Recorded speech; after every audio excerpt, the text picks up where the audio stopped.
everyone. Welcome to Sanmarga classes. ಕೆಲಸ ಮತ್ತು ಶಕ್ತಿ ಪಾಠದ 30ನೇ ಪ್ರಶ್ನೆ. ಒಂದು ವಿದ್ಯುತ್ ದೀಪವು 10 ಸೆಕೆಂಡ್ಗಳಲ್ಲಿ 1000 ಜೂಲ್ನಷ್ಟು ವಿದ್ಯುತ್ ಶಕ್ತಿಯನ್ನು ಉಪಯೋಗಿಸಿಕೊಳ್ಳುತ್ತದೆ. ಹಾಗಾದರೆ ಅದರ ಸಾಮರ್ಥ್ಯ ಎಷ್ಟು? ಒಂದು ವಿದ್ಯುತ್ ದೀಪ 10 ಸೆಕೆಂಡ್ನಲ್ಲಿ ನೋಡಿ 1000 ಜೂಲ್ನಷ್ಟು ವಿದ್ಯುತ್ ಶಕ್ತಿಯನ್ನ ಉಪಯೋಗಿಸಿಕೊಳ್ಳುತ್ತೆ. ಸಾಮರ್ಥ್ಯವನ್ನ ಫೈಂಡ್ ಔಟ್ ಮಾಡ್ಲಿಕ್ಕೆ ನಾವೇನ್ ಬರಿತೀವಿ? ಮಾಡಿದ ಕೆಲಸ ಡಿವೈಡೆಡ್ ಬೈ ತೆಗೆದುಕೊಂಡ ಕಾಲ ಸಾಮಾನ್ಯವಾಗಿ ಬರೆಯುವಂಥದ್ದು. ಆದ್ರೆ ಇಲ್ಲಿ ಶಕ್ತಿಯ ರೂಪದಲ್ಲಿ ಕೊಟ್ಟಿದ್ದಾರೆ, ಹಾಗಾಗಿ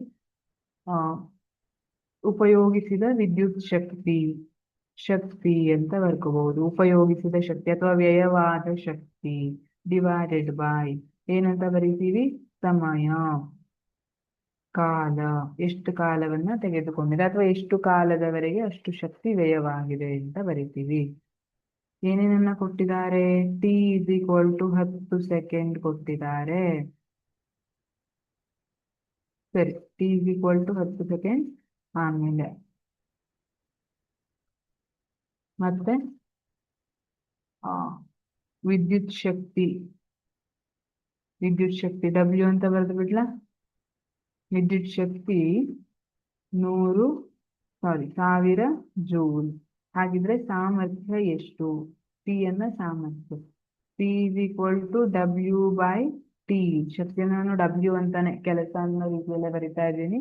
ಸರಿ, ಹಾಗಿದ್ರೆ ಡಬ್ಲ್ಯೂ ಎಷ್ಟಿದೆ? 1000 ಜೂಲ್ ಇದೆ. ಇಲ್ಲಿ ಜೂಲ್ ಅನ್ನುವಂಥದ್ದು ಕೆಲಸ ಮತ್ತೆ ಶಕ್ತಿ ಎರಡಕ್ಕೂ ಏಕಮಾನ ಆಗಿರ್ತಿದೆ. ಡಿವೈಡೆಡ್ ಬೈ ಕಾಲ ಎಷ್ಟು ತಗೊಂಡಿದ್ದಾರೆ? 10 ಸೆಕೆಂಡು. ಹಾಗಿದ್ರೆ ಸಾಮರ್ಥ್ಯ ಎಷ್ಟು ಅದ್ರದ್ದು?